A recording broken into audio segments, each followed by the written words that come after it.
یہ ہے وہ وقت کہ اب یہود نے امت مسلمہ کی پیٹھ میں چھڑا ٹھوکا. وہ کیسے؟ ایک یہودی عبداللہ ابن سبا اسلام کا لبادہ اوڑھ کر آ گیا، معاشرے کا جائزہ لے لیا. ان میں بنو ہاشم اور بنو امیہ میں جو پرانی کشاکش تھی اس کے کچھ نہ کچھ جراثیم باقی ہیں. اگر ان کو ذرا بھڑکا دے تو مسلمانوں میں انتشار پیدا ہو جائے. کہا یہ عثمان کون ہے؟ یہ تو بنو امیہ میں سے ہے، یہ حق تو بنو ہاشم کا ہے، خلافت ان کے پاس ہونی چاہیے، محمد کے تو رشتے دار وہ ہے صلی اللہ علیہ وسلم. عوام الناس کے اندر بات پھیلنی شروع ہوئی. پھر ایک بڑی سازش کے انداز میں حضرت عثمان کے خلاف پروپیگنڈا، حضرت عثمان کے جو عاملین تھے، گورنر تھے، ان کے خلاف پروپیگنڈا، اور ایسی ہوشیاری کرتے تھے کہ کوفے میں کوفے کے حاکم کے خلاف کچھ نہیں کہنا. السلام علیکم ویورز، ڈاکٹر اسرار احمد کے بیان سننے کے لیے ہمارے چینل کو لائک، شیئر، کمنٹ اور سبسکرائب کریں تاکہ ہر نیو آنے والا بیان سب سے پہلے آپ تک پہنچے. شکریہ. عرب معزول کر دیے گئے تھے، لیکن اب دوبارہ عربوں کو جب سہارا ملا ہے، لیکن اب بھی انہوں نے کہیں اسلام قائم نہیں کیا. کوئی روس کا غلام رہا، کوئی امریکہ کا غلام رہا، کسی نے اس کا ساتھ دیا، کسی نے اس کا ساتھ دیا. تہذیب ہے تو مغربی، تمدن ہے تو مغربی، وضع میں تم ہو نصارہ تو تمدن میں ہنود. یہ مسلمان ہیں جنہیں دیکھ کے شرمائے یہود. یہی معاملہ جب ان کا ہوا تو اب اللہ تعالیٰ کی طرف سے ان کے اوپر وہ عذاب کی بھٹی گرم ہونے والی. لیکن اس کے بعد پھر یہاں سے جائیں گے وہ جو ان کی مدد کریں گے، اور یہ ایلیا کو واپس لینے والے، یہ مشرق سے چلنے والے لشکر ہوں گے. یہ اسی علاقے میں جب انقلاب آ جائے گا، یہ علاقہ خراسان اور پاکستان، جب یہاں نظام خلافت قائم ہوگا، یہاں سے اسلام کی توسیع ہوگی، اور یہاں سے جانب مشرق ہند اور جانب مغرب یہ جو یہودیوں کا سیلاب آ رہا ہے، ان دونوں کا مقابلہ کرنے کے لیے انشاءاللہ العزیز، ورنہ یہ حسابتان جو ہے ایک حدیث میں جمع کرنے کی کوئی اور حکمت ہو نہیں سکتی. ورنہ تو ہندوستان پہ کئی لشکر آئے ہیں، لیکن یہ کہ در حقیقت اسی وقت جبکہ عالم عرب میں وہ بھٹی دہکے گی، اسی وقت یہاں انقلاب آ چکا ہوگا. ایک طرف یہاں سے مدد کے لیے لشکر جائیں گے کہ جو مسلمان عرب جو ہے ان کی مدد کریں گے، حضرت مہدی کے جھنڈے تلے لڑیں گے، حضرت مہدی کی حکومت کو مستحکم کریں گے، جو اتیون علی المہدی. دوسری طرف وہ ہندوستان کی طرف پیش قدمی کریں گے، اور یہیں سے جیسے اس وقت سیلاب نکلا تھا جزیرہ نما عرب سے، ایک داہنی طرف ایک بائیں طرف، ایران، افغانستان، ترکستان، ادھر مصر، لیبیا، الجزائر، مراکش، باریتانیہ، اسی طریقے سے انشاءاللہ اسی علاقے سے اس کا آغاز ہوگا اور بات آگے بڑھے گی. تو غد اثر حاصل کیا ہے؟ یہ ہونا ہے، پچھلے آثار ثابت کر رہے ہیں کہ ہونا ہے، حضور کی احادیث بتا رہی ہے کہ یہیں سے ہونا ہے. ہوا صرف یہ ہے ہم بھٹک گئے، ہمیں اپنی منزل یاد نہ رہی. میں تو بہرحال ان لوگوں میں سے ہوں جنہوں نے نعرے لگائے تھے پاکستان کا مطلب کیا، لا الہ الا اللہ. میں سن 46 میں یہاں حبیبیہ ہال میں قائد اعظم نے مسلم اسٹوڈنٹ فیڈریشن کے جس اجلاس کو خطاب کیا تھا، ضلع حصار سے جو 2 ڈیلیگیٹ آئے تھے ان میں سے ایک میں تھا. میں نے بہرحال اس تحریک میں بھی حصہ لیا ہے، ایک ننھے کارکن کی حیثیت سے لیا ہے. پھر حالات کو بدلتے اپنے آنکھوں سے دیکھا ہے، ہم کہاں سے کہاں جا پہنچے ہیں. ضرورت صرف اس بات کی ہے کہ آج ہمارا حال یہ ہے، ہماری قیادت، ہماری سیاست ان لوگوں کے ہاتھ میں ہے کہ وہ فریب خوردہ شاہی کے پلاح و کرگسوں میں اسے کیا خبر کہ کیا ہے، تب وہ تاب جاویدانہ. ان کی تہذیب مغربی، ان کی ذہنیت مغربی، ان کی وضاقتہ مغربی، ان کا تمدن مغربی، ان کی سوچ مغربی، ان کے سارے اطوار مغربی. حضرت عمر رضی اللہ تعالیٰ عنہ قائد خلافت ہے. بیت المقدس کا محاصرہ کیا گیا، فصیل بڑی اونچی، شہر اندر سے سیلف سفیشینٹ، حملے کا راستہ کوئی نہیں. محاصرہ طول کھینچ رہا ہے لیکن ان کے پاس رسد بھی موجود ہے، پانی بھی موجود ہے، وہ دروازے بند کر کے بیٹھے ہوئے. بالآخر اللہ تعالیٰ کی مشیت کا دور کیسے ہوا، ان کے کچھ علماء آئے فصیل پر، کہا دیکھو مسلمانوں، تم قیامت تک بھی یہاں پڑے رہو گے محاصرہ کر کے، ہمارا یہ شہر فتح نہیں ہوگا. ہاں ایک درویش بادشاہ کے ہاتھوں یہ شہر فتح ہونا ہے، لیکن تمہارے اندر ہمیں وہ نظر نہیں آ رہا. ابو عبیدہ بن الجراح رضی اللہ تعالی عنہ امین هذه الامہ، ان کا فوراً ذہن گیا وہ درویش بادشاہ مدینے میں بیٹھا ہوا ہے عمر رضی اللہ تعالی. اب ایک اور عمر بھی ہے جو قندھار میں بیٹھا ہے. نقشہ وہی ہے، سادگی کی حد تک نقشہ وہی، بالکل وہی، اپنی آنکھوں سے دیکھا ہے وہی سادگی. عمر اول عمر ثانی تھے عمر بن عبد العزیز. اب ایک اللہ کے فضل سے اللہ تعالیٰ ایدہ اللہ بنصرتہ، اللہ تعالیٰ ان کی نصرت فرمائے، دشمنوں کو ان کے مقابلے میں نیست و نابود کرے. انہوں نے ریکویسٹ بھیج دی کہ حضور تشریف لائیے یہ شہر فتح ہو جائے گا. وہ ہے سفر تاریخی، اتنا طویل سفر، تقریباً 700 میل، ایک اونٹ، ایک خادم، ایک منزل پہ امیر المومنین اوپر بیٹھے، خادم آگے چل رہا ہے، اگلی منزل پہ خادم اوپر بیٹھا ہے، امیر المومنین آگے جا رہا ہے. اور جب پہنچے ہیں تو وہ باری تھی خادم کی، انہوں نے ہاتھ جوڑ دیا حضور خدا کے لیے تم کیا کہیں گے لوگ، وہ میرا برا حال کر دیں گے، تمہیں شرم نہیں آیا؟ امیر المومنین پیدل آگے چل رہے، نکیل پکڑ کر تم بیٹھے اوپر براج مانگو. حضرت عمر فرمایا دور نہیں، باری تمہاری ہے، بیٹھ.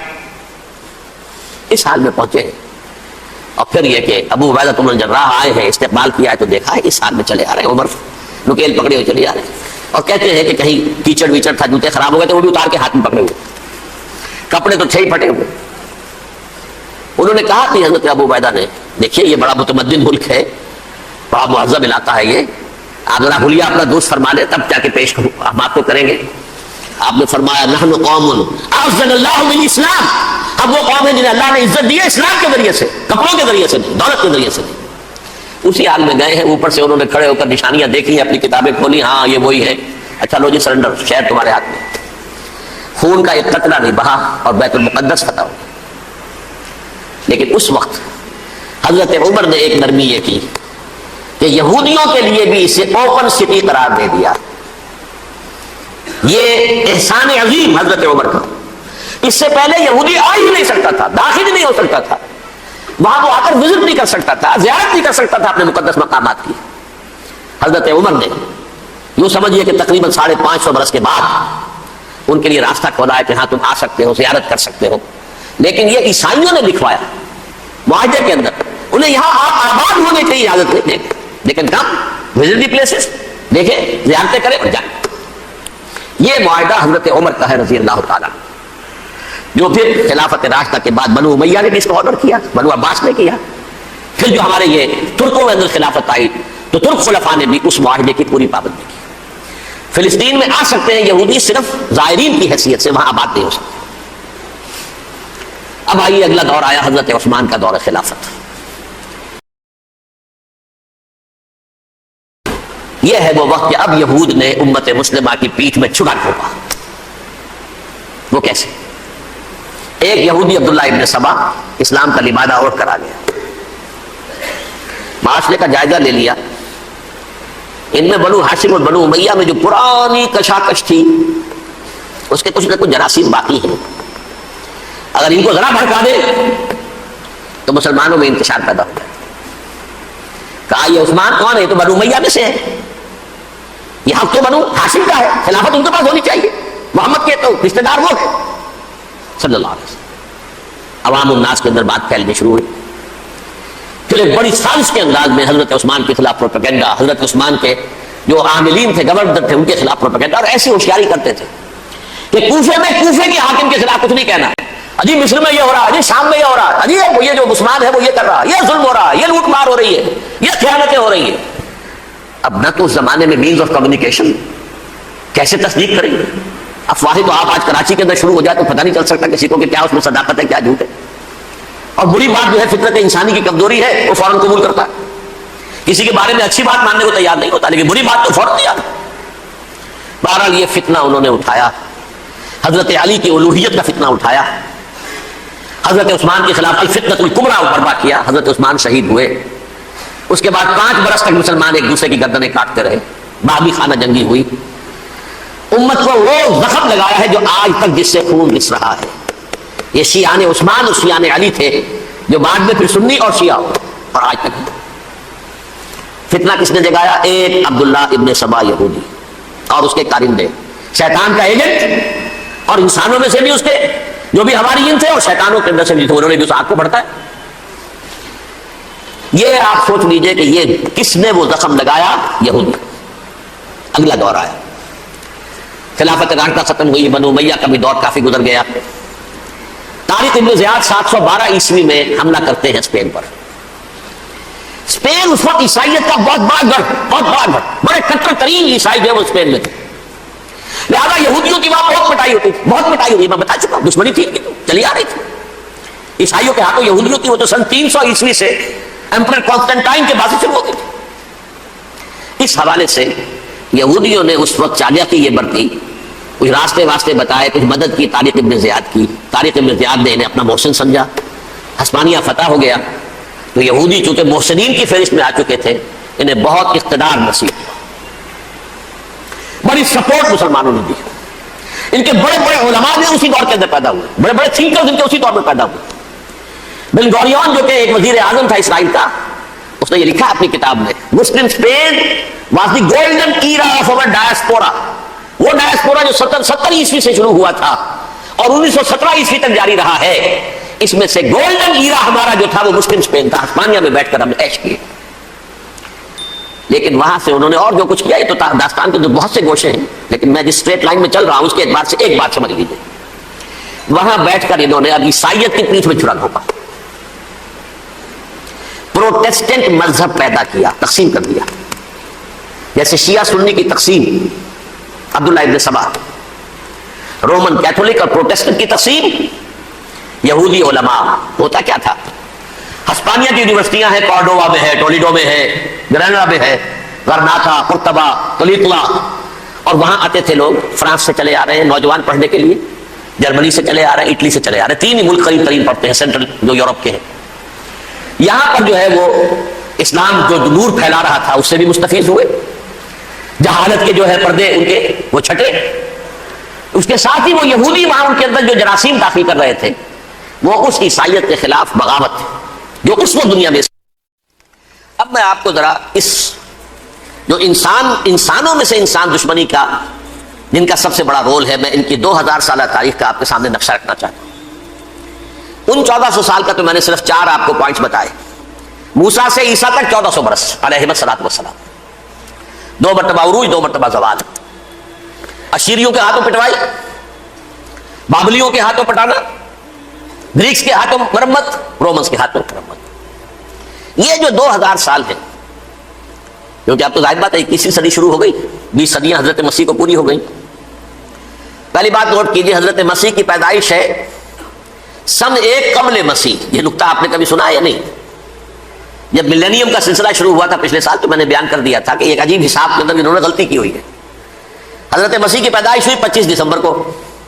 سن انہوں نے شروع کر دیا، تو اس کے بعد جنوری آئی تو پہلا سال شروع ہو گیا. اگر جنوری سے پہلا سال شروع ہوا تو یہ 6 دن جو ہے تو اس کے پچھلے سال میں تھے. لہذا کہا جائے گا کہ Jesus Christ was born 1 year before Christ BC. تو 1 قبل مسیح میں حضرت مسیح کی پیدائش ہوئی. یہ آخری اسرائیلی نبی اور رسول. یہودی علماء کی مخالفت، دشمنی، سولی پر چڑھوا دینا میں بیان کر چکا. سن 33 عیسوی میں جبکہ حضرت مسیح کی عمر 33 برس تھی، اللہ تعالیٰ نے انہیں زندہ آسمان پر اٹھا لیا. لیکن یہودیوں نے اپنے خیال کے مطابق انہیں سولی پر چڑھوا دیا، ان کی موت واقع ہو گئی. اگرچہ اس کے بعد یہ اختلاف ہے ان میں. یہودی کہتے ہیں وہ سولی پر چڑھ گیا، ختم ہوا، مر گیا. عیسائی کہتے ہیں نہیں، انتقال ہوا ہے مسیح کا صلیب پر، لیکن پھر وہ دوبارہ زندہ ہو گئے ہیں. ان کی لاش ایک غار میں رکھ دی گئی تھی، وہاں ریزریکشن ہو گیا، ان کا باعث بعد الموت وہی ہو گیا، اور پھر انہیں اللہ نے زندہ آسمان پر اٹھا لیا. تو ہمارے اور عیسائیوں کے درمیان نوٹ کر لیجیے، یہ چیز مشترک ہے کہ حضرت مسیح آسمان پر زندہ اٹھائے گئے. فرق کیا ہے؟ وہ سمجھتے ہیں کہ سولی دیے گئے، سولی پر مرے، پھر زندہ ہوئے، پھر گئے. ہم سمجھتے ہیں کہ نہیں، وما صلبوہ وما قتلوہ، انہوں نے نہ صلیب دے سکے انہیں اور نہ انہیں قتل کر سکے، بل رفع اللہ الیہ، اللہ نے اٹھا لیا. پھر ہمارا اور یہ اس کا عیسائیوں کا ایک اور اتفاق ہے، سیکنڈ کمنگ آف جیسس، حضرت مسیح دوبارہ آئیں گے. یہ عیسائیوں کا بھی عقیدہ ہے اور ہمارا بھی. بہرحال تو جیسا کہ میں نے عرض کیا کہ اس وقت یہ عذاب استیصال، عذاب اکبر کے مستحق ہو چکے تھے، لیکن اللہ نے ان کی مدت دراز کی ہے. لیکن ان پر دنیاوی عذاب کا ایک کوڑا جو ہے اللہ تعالیٰ کی طرف سے اسی وقت برسا. دنیاوی عذاب دنیا میں رہتے ہوئے ختم نہیں کیا. 37 برس بعد حضرت مسیح کے رفع سماوی کے 37 برس بعد سن 70 میں یہودیوں نے بغاوت کی رومیوں کے خلاف. رومی ٹائٹس جنرل تھا ایک، اس نے پھر جو حملہ کیا ہے 1,33,000 یہودی ایک دن میں قتل کیا یروشلم میں، اور ہیکل سلیمانی گرا دیا. وہ ہیکل پہلے بھی گرا تھا، پہلے 1400 سال کے دوران میں بھی نبوکدنضر نے گرایا تھا، لیکن پھر اس کے 150 سال بعد انہوں نے دوبارہ بنا لیا تھا، اس لیے وہ اسے سیکنڈ ٹیمپل کہتے ہیں۔ پہلا ٹیمپل جو حضرت سلیمان نے بنایا تھا، نبوکدنیزر نے گرا دیا 587 قبل مسیح میں، پھر دوبارہ انہوں نے 150 سال کے بعد بنا لیا۔ وہ اس تاریخ کا حصہ ہے میں نے جس کے بارے میں آپ کو تفصیل نہیں بتائی۔ اس میں یہ ہوا سن 70 میں وہ گرا دیا گیا، وہ آج تک گرا پڑا ہوا ہے۔ نمبر 2 یہ کہہ دیا گیا کہ یہودیوں اس ارض فلسطین سے نکل جاؤ، تم یہاں نہیں رہ سکتے اب۔ لہذا جس کا جہاں سینگ سمایا چلا گیا، یورپ میں چلے گئے، ایشیا میں آ گئے، عرب میں آ گئے۔ یہ 3 قبیلے جو رات بھی میں نے عرض کیا تھا، بنو قینقاع، بنو نذیر اور بنو قریظہ، یہ وہاں سے آ کے مدینے میں آباد ہو گئے۔ جس کا جہاں سینگ سمایا، افریقہ میں، ہندوستان میں، جہاں چلے گئے۔ ڈایاسپورا اسے کہتے ہیں، وہ آپ نوٹ کر لیجیے اس لفظ ڈایاسپورا۔ ہمارا دور انتشار، جبکہ ہمیں ہماری اصل سرزمین تو فلسطین ہے، حضرت ابراہیم کا مسکن، حضرت اسحاق حضرت یعقوب کا مسکن فلسطین، یہ ہے ہماری اصل جاگیر، یہ تو ہماری جدی پشتی جاگیر ہے۔ لیکن یہاں سے نکال دیے گئے سن 70 عیسوی میں، اور وہاں سے لے کے 1917 تک ان کا ڈایاسپورا جاری رہا۔ یہ دور انتشار ہے۔ اس دور انتشار کے چند حصے ہیں جس کو میں چاہتا ہوں کہ آپ علیحدہ علیحدہ سمجھ لیں۔ دور انتشار کا جو پہلا جو ہے تقریباً 300 برس، رومی حکمران تھے، وہ یہودیوں کے بھی دشمن تھے اور عیسائیوں کے بھی دشمن تھے۔ عیسائی اور یہودی ایک دوسرے کے بھی دشمن تھے، لیکن رومی سمجھتے تھے کہ یہ ایک ہی تھیلی کے چٹے بٹے ہیں۔ رومیوں کے نزدیک عیسائی بھی یہودیوں ہی کا ایک فرقہ تھے، کوئی علیحدہ مذہب تو تھا ہی نہیں۔ لہذا رومی جو ہیں رومنز، وہ ان دونوں کو ستاتے تھے، مارتے تھے، اور یہ آپس میں لڑتے تھے۔ یہودی عیسائیوں کو مارتے تھے، عیسائی یہودیوں کو مارتے تھے۔ یہ ہے 300 برس تک کی تاریخ۔ سن 300 عیسوی میں کیا ہوا؟ ایک معجزہ ہو گیا۔ بہت عظیم ایمپرر کانسٹینٹائن، قسطنطین اعظم، رومن ایمپررز میں سے بہت بڑا ایمپرر، وہ عیسائی ہو گئے۔ اب تو معاملہ بالکل تلپٹ ہو گیا، پوری سلطنت عیسائی ہو گئی۔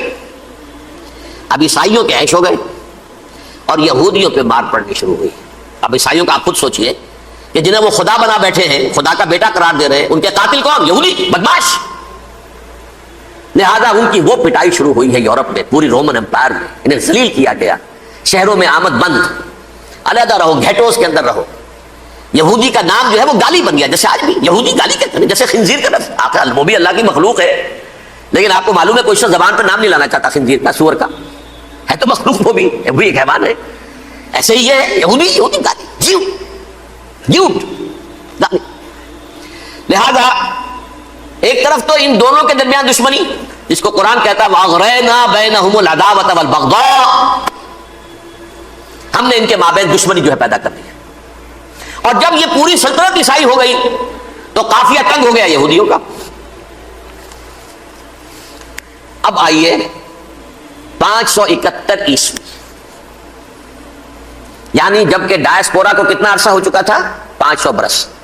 سن 70 سے شروع ہوا ڈایاسپورا، جب ٹائٹس نے گرایا ہے ہیکل کو اور نکال باہر کیا انہیں فلسطین سے، بھاگ جاؤ یہاں ایک یہودی بھی نہیں رہے گا، فلسطین سے نکال دیے۔ اس کے پورے 500 برس بعد سن 571 عیسوی میں حضور کی پیدائش ہوئی، ولادت باسعادت محمد رسول اللہ صلی اللہ علیہ وسلم۔ 610 میں آپ پر وحی کا آغاز ہوا۔ لیکن حضور کے ساتھ ان کا معاملہ کیا رہا؟ اول تو جبکہ حضور ابھی مکے ہی میں تھے، یہودیوں نے ریشہ دوانیاں شروع کر دی حضور کے خلاف۔ قریش مکہ کو سکھاتے تھے، پڑھاتے تھے، ان سے یہ پوچھو، ان سے یہ پوچھو، انہیں اس طرح تنگ کرو، ان سے یہ امتحان لو، یہ آپ کے علم میں۔ سورہ بنی اسرائیل میں، سورہ کہف میں وہ سوالات، جو امتحانی سوالات آئے تھے، ذوالقرنین کون تھا، اصحاب کہف کون تھے، تم رسول بنے پھرتے ہو تو بتاؤ، اور یہ روح کی حقیقت کیا بتاؤ۔ یہ ساری ریشہ دوانیاں کر رہے تھے بیٹھے ہوئے ابھی وہیں پر، حضور ابھی پہنچے بھی نہیں۔ ہجرت فرما کر حضور تشریف لے آئے تو حضور نے، جسے ماسٹر اسٹروک کہا جائے گا، یعنی اسٹیٹس مین شپ کا ماسٹر اسٹروک، آپ نے مدینے میں آتے یہودیوں کے ساتھ پیکٹ کر دیا، جوائنٹ ڈیفنس پیکٹ آف مدینہ، کہ اگر مکے والے ہم پر حملہ کریں گے تو ہم مل جل کر ایک قوم کی حیثیت سے مقابلہ کریں گے۔ یہ میثاق مدینہ کہلاتا ہے، جس کے بہت غلط معنی پہنائے جا رہے ہیں آج کل۔ بہرحال میں موضوع میرا چونکہ یہ نہیں، میں ادھر نہیں جاؤں گا۔ لیکن ہوا کیا؟ ہر مرتبہ یہ خیانت کے مرتکب ہوئے، ان نے جو عہد کیے تھے ان سے پھرے، اندر ہی اندر سازش، ریشہ دوانی، حضور کی بدترین دشمنی۔ سورہ نساء کی آیت نمبر 12 میں 14 میں 13 میں فرمایا ہے لا تزال تطلع علی خائنۃ منہم، اے نبی ہمیشہ آپ کے علم میں ان کی طرف سے خیانتیں بدیانتیاں آتی رہیں گی. اور بار بار وہ مسلسل جنگ کی آگ بھڑکاتے تھے. قریش کو دعوت دیتے آؤ آؤ آؤ ہم اندر سے بغاوت کر دیں گے، تم آؤ تو صحیح، ختم کریں محمد کو اور اہل ایمان کو صلی اللہ علیہ وسلم رضی اللہ تعالیٰ عنہ اجمعین. لیکن پھر جب وہ آتے تھے تو یہ دبک جاتے تھے، ان میں ہمت نہیں تھی، میدان کے مرد نہیں رہے تھے. کہ سورہ حشر میں ان کا نقشہ کھینچا گیا ہے. کھلے میدان میں مقابلے کی اس کے اندر صلاحیت ہی نہیں ہے. یہ تو فصیلوں کے پیچھے سے، جیسے عورتیں کہیں دیہات میں لڑائی ہوتی ہے تو مرد جو ہے گلیوں میں لڑتے ہیں، عورتیں اوپر سے پتھر پھینکتی ہیں، بس وہ کام یہ کر سکتے تھے. من ورائے جدر، فصیلوں کے پیچھے سے جنگ میں میدان میں نہیں آ سکتے. بہرحال قرآن مجید میں ہے یہ سورہ مائدہ کی آیت نمبر 64، کلما اوقدوا نارا للحرب اطفاها اللہ. اکثر و بیشتر مواقع پر تو یہ جب آگ بھڑکاتے تھے جنگ کی، اللہ اسے بجھا دیتا تھا. لیکن بہرحال اس کے باوجود جنگیں ہوئی، غزوہ بدر، غزوہ احد ہوئی کہ نہیں؟ یہ ساری اصل شرارت نہیں. اور اس کے نتیجے میں حضور نے پھر ایک ایک کر کے 3 قبیلوں کو سزا دی. غزوہ بدر کے فوراً بعد بنو قینقاع نکالے گئے مدینے سے، غزوہ احد کے فوراً بعد بنو نذیر نکالے گئے، اور غزوہ احزاب کے بعد بنو قریظہ نکال دیے گئے. یہ تو میں نے آپ کے سامنے رکھ دیا صرف حضور کے زمانے میں ان کا کیا رویہ رہا دشمن. رات بھی ہم نے وہ آیت پڑھی تھی، لَتَجِدَنَّ أَشَدَّ النَّاسِ عَدَاوَةً لِلَّذِينَ آمَنُوا الْيَهُودُ وَالَّذِينَ أَشْرَكُوا.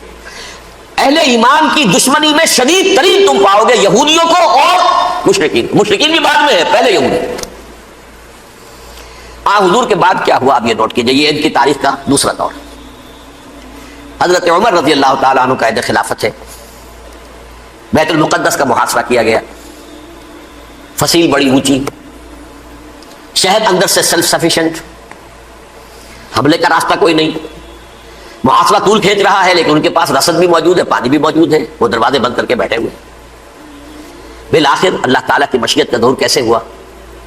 ان کے کچھ علماء آئے فصیل پر، کہا دیکھو مسلمانوں، تم قیامت تک بھی یہاں پڑے رہو گے محاصرہ کر کے، ہمارا یہ شہر فتح نہیں ہوگا. ہاں ایک درویش بادشاہ کے ہاتھوں یہ شہر فتح ہونا ہے، لیکن تمہارے اندر ہمیں وہ نظر نہیں آ رہا.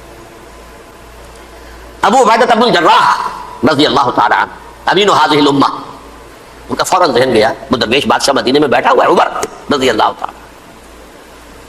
اب ایک اور عمر بھی ہے جو قندھار میں بیٹھا ہے. نقشہ وہی ہے، سادگی کی حد تک نقشہ وہی، بالکل وہی، اپنی آنکھوں سے دیکھا وہی سادگی. عمر اول عمر ثانی تھے عمر بن عبد العزیز. اب ایک اللہ کے فضل سے اللہ تعالیٰ ایدہ اللہ بنصرتہ، اللہ تعالیٰ ان کی نصرت فرمائے، دشمنوں کو ان کے مقابلے میں نیست و نابود کرے. انہوں نے ریکویسٹ بھیج دی کہ حضور تشریف لائیے، یہ شہر فتح ہو جائے گا. وہ ہے سفر تاریخی، اتنا طویل سفر، تقریباً 700 میل، ایک اونٹ، ایک خادم، ایک منزل پہ امیر المومنین اوپر بیٹھے، خادم آگے چل رہا ہے، اگلی منزل پہ خادم اوپر بیٹھا ہے، امیر المومنین آگے جا رہا ہے.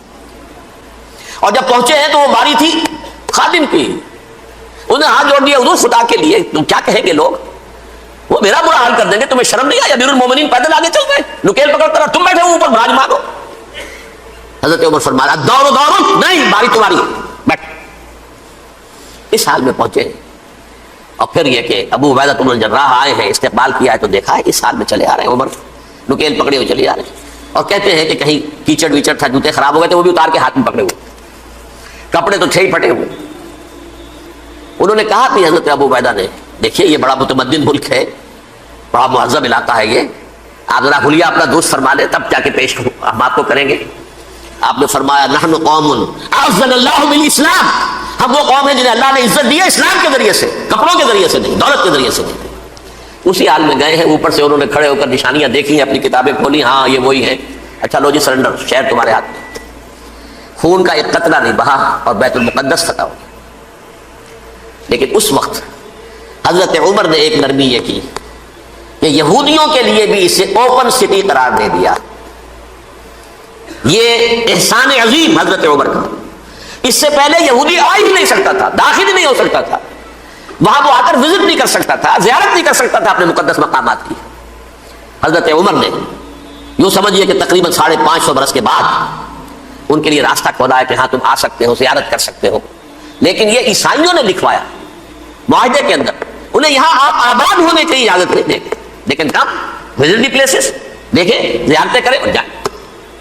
یہ معاہدہ حضرت عمر کا ہے رضی اللہ تعالیٰ، جو پھر خلافت راشدہ کے بعد بنو امیہ نے بھی اس کو آرڈر کیا، بنو عباس نے کیا.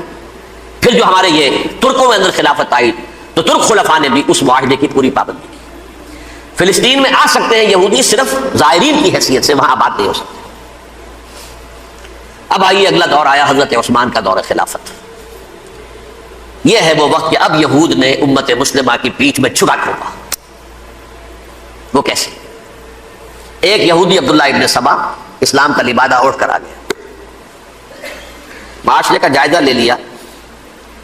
ان میں بنو ہاشم اور بنو امیہ میں جو پرانی کشاکش تھی اس کے کچھ نہ کچھ جراثیم باقی ہیں. اگر ان کو ذرا بھڑکا دے تو مسلمانوں میں انتشار پیدا ہوتا ہے. کہا یہ عثمان کون ہے؟ یہ تو بنو امیہ میں سے ہے، یہ حق تو بنو ہاشم کا ہے، خلافت ان کے پاس ہونی چاہیے، محمد کے تو رشتہ دار وہ ہے صلی اللہ علیہ وسلم. عوام الناس کے اندر بات پھیلنی شروع ہوئی.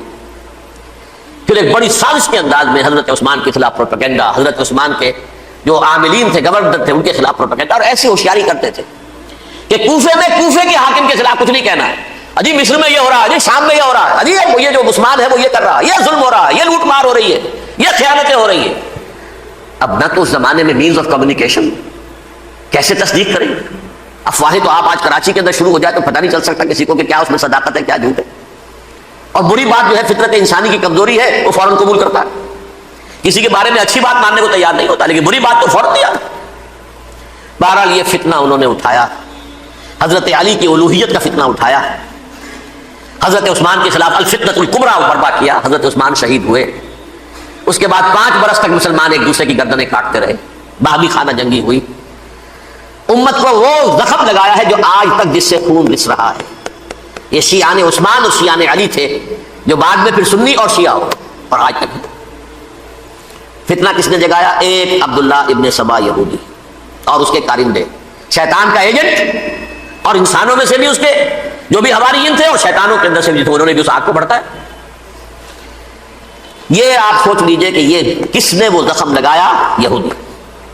اگلا دور آیا، خلافت راشدہ ختم ہوئی، بنو امیہ کا بھی دور کافی گزر گیا.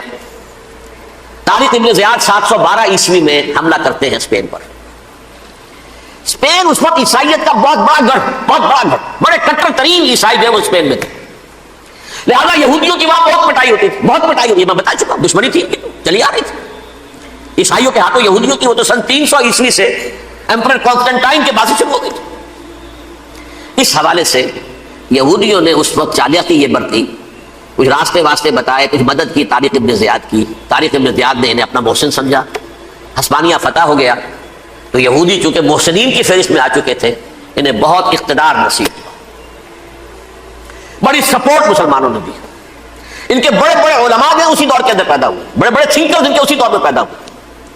بن گوریون جو کہ ایک وزیر اعظم تھا اسرائیل کا، اس نے یہ لکھا ہے اپنی کتاب میں، Muslim Spain was the golden era of اور ڈائسپورا.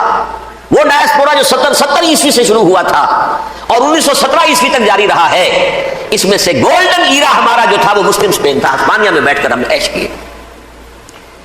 لیکن وہاں سے انہوں نے اور جو کچھ کیا، یہ تو داستان کے تو بہت سے گوشے ہیں، لیکن میں جس اسٹریٹ لائن میں چل رہا ہوں اس کے اعتبار سے ایک بات سمجھ لیجیے. وہاں بیٹھ کر انہوں نے اب عیسائیت کی پیٹھ میں چھرا گھونپا، پروٹیسٹنٹ مذہب پیدا کیا، تقسیم کر دیا. جیسے شیعہ سنی کی تقسیم، عبداللہ ابن سبا، رومن کیتھولک اور پروٹیسٹنٹ کی تقسیم، یہودی علماء. ہوتا کیا تھا؟ ہسپانیہ کی یونیورسٹیاں ہیں، کارڈووا میں ہے، ٹولیڈو میں ہے، گریناڈا میں ہے، غرناطہ، قرطبہ، تولیتلا. اور وہاں آتے تھے لوگ، فرانس سے چلے آ رہے ہیں نوجوان پڑھنے کے لیے، جرمنی سے چلے آ رہے ہیں، اٹلی سے چلے آ رہے ہیں. 3 ہی ملک قریب ترین پڑھتے ہیں سینٹرل جو یورپ کے ہیں. یہاں پر جو ہے وہ اسلام جو نور پھیلا رہا تھا اس سے بھی مستفیض ہوئے. جہالت کے جو ہے پردے ان کے وہ چھٹے. اس کے ساتھ ہی وہ یہودی وہاں ان کے اندر جو جراثیم داخل کر رہے تھے وہ اس عیسائیت کے خلاف بغاوت تھی جو اس وقت دنیا میں عیسائیت اس وقت تھی. پوپ کا راج تھا دنیا میں اس وقت. یورپ میں جو عیسائیت تھی اس میں ایک طرف بادشاہ تھے، لیکن بادشاہوں کی حیثیت وہاں پر یوں سمجھ لیجئے کٹ پتلیوں کی تھی، اصل قوت پوپ کے ہاتھ میں تھی. اور پوپ کو انہوں نے جیسے قرآن نے کہا اتخذوا احبارهم ورهبانهم اربابا من دون اللہ، کیونکہ سینٹ پال نے شریعت موسوی ثابت کرنی تھی تو اب شریعت تھی ہی نہیں. پوپ کو اختیار تھا جس چیز کو چاہے حلال قرار دے دے, جس چیز کو چاہے حرام قرار دے دے. اتخذوا احبارهم ورهبانهم اربابا من دون اللہ. انہوں نے کہا صاحب کہ پوپ کس بلا کا نام ہے, یہ بھی انسان ہے. بات تو ٹھیک تھی نا, اصل حیثیت تو کتاب کی ہونی چاہیے نا, ڈیوائن بک, دی ریویلڈ اسکرپچر. لہذا یہ کتاب ہر شخص پڑھ سکتا ہے.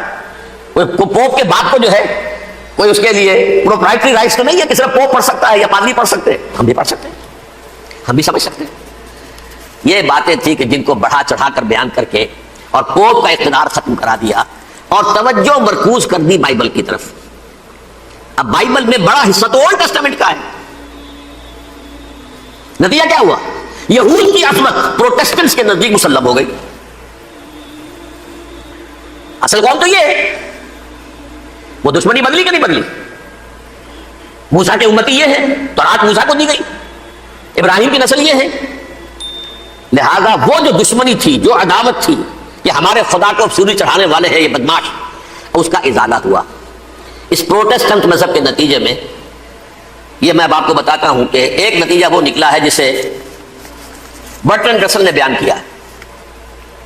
اس کی کتاب ہے ان پریز آف آئیڈلنس, صفحہ 108. وہ لکھتا ہے, the Christians retaining the Judaic belief in special revelation added to it the Roman desire for worldwide domination and the Greek taste for metaphysical subtleties. The combination produced the most fiercely persecuting religion that the world has yet known. یہ تین چیزیں آ کر عیسائیت میں مل گئی. ایک تو جب اولڈ ٹیسٹامنٹ جو ہے وہ ان کے ہاتھ میں آ گئی, اور اس کے میں کچھ آپ کو بتا دیتا ہوں کہ اولڈ ٹیسٹامنٹ کی تعلیمات, کیونکہ یہ اولڈ ٹیسٹامنٹ جو ہے یہ محرف تھی. اصل تورات تو گم ہو گئی تھی 587 قبل مسیح میں, جب پہلی مرتبہ ہیکل جو ہے تباہ ہوا ہے, اس وقت ختم ہو گئی تھی. اس کے کوئی 150 سال کے بعد انہوں نے یادداشتوں سے مرتب کر کے لکھی ہے. اب اس میں ان کے اپنے خیالات, اپنے امانی, اپنی توجیحات وہ شامل ہو گئی. لہذا میں آپ کو حوالے دیتا ہوں اس کتاب کے اندر مظالم کی جو تعلیم دی گئی ہے. اہل کتاب نے اپنے مظالم قتل عام کے جواز کے لیے تورات میں تبدیلیاں کی اور پیغمبروں پر دہشت اندازی اور بدترین حرام کاری کے الزامات لگائے. سنیے, پہلا حوالہ ہے یہ گنتی باب 31 آیات 17-18. اس لیے ان بچوں میں جتنے لڑکے ہیں سب کو مار ڈالو, اور جتنی عورتیں مرد کا منہ دیکھ چکی ہیں ان کو بھی قتل کر ڈالو, لیکن ان لڑکیوں کو جو مرد سے واقف نہیں اور اچھوتی ہیں اپنے لیے زندہ رکھو. یہ کسی اللہ کی کتاب کا یہ جملہ ہو سکتا ہے, کسی ریویل بک کا؟ اور سنیے, یہ ہے استثناء ڈیوٹرانومی باب 20 آیت 16-18. پر ان قوموں کے شہروں میں جن کو خداوند تیرا خدا میراث کے طور پر تجھ کو دیتا ہے, کسی ذی نفس کو جیتا نہ بچا رکھنا, جیسا خداوند تیرے خدا نے تجھ کو حکم دیا بالکل نیست کر دینا. مرد, عورتیں, بچے, بوڑھے, سب ختم. یہ کتاب مقدس ہے. اور سنیے, سیموئیل باب 27 آیت نمبر 9. اور داؤد نے اس سرزمین کو تباہ کر ڈالا اور عورت مرد کسی کو جیتا نہ چھوڑا. نمبر 4, ان سب آباد شہروں کو ماں, عورتوں اور بچوں کے بالکل نابود کر ڈالا. کتاب استثناء باب 3 آیت 6. یہ ہے جو کہہ رہا ہے برٹرنڈ رسل, کرسچینٹی میں آ کر یہ تین چیزیں شامل ہو گئی. ایک تو یہ باربیرین, یہ تعلیم جو ہے, اور یہ مذہب کے نام پہ تعلیم, یہ کتاب مقدس کی تعلیم. نمبر 2, رومنز کے اندر جو ایک تمنا تھی ورلڈ ڈومینیشن کی, وہ عیسائیت کے اندر آ گئی. اس لیے کہ پوری رومن امپائر جو ہے عیسائی ہو گئی, تو اسے وراثت کے اندر ورلڈ ڈومینیشن کی جو ایک تمنا تھی وہ مل گئی. اور پھر یہ کہ انہوں نے جو توہمات تھے یونانیوں کے, ان کو بھی اپنے ہاں مختلف شکلوں کے اندر جمع کر لیا. ان تین چیزوں کا the combination produced the most fiercely persecuting religion that the world has yet known. اس کے نتیجے میں دنیا میں تاریخ انسانیت کے اندر جو بدترین خوخار ترین مذہب ہو سکتا ہے وہ شکل عیسائیت نے اختیار کی. اور اس کا مظہر عتم کیا تھا, نوٹ کیجئے, صلیبی جنگیں. ایک بات ٹائم ٹیبل کے اعتبار سے نوٹ کر لیجئے گا. فرسٹ ملینیم ختم ہوا, سیکنڈ شروع ہوا. ان کے 1000 سال ختم ہوئے تو 11ویں صدی میں سیکنڈ ملینیم شروع ہوا, تو پہلی صلیبی جنگیں ہوئی. لاکھوں مسلمان قتل کیے.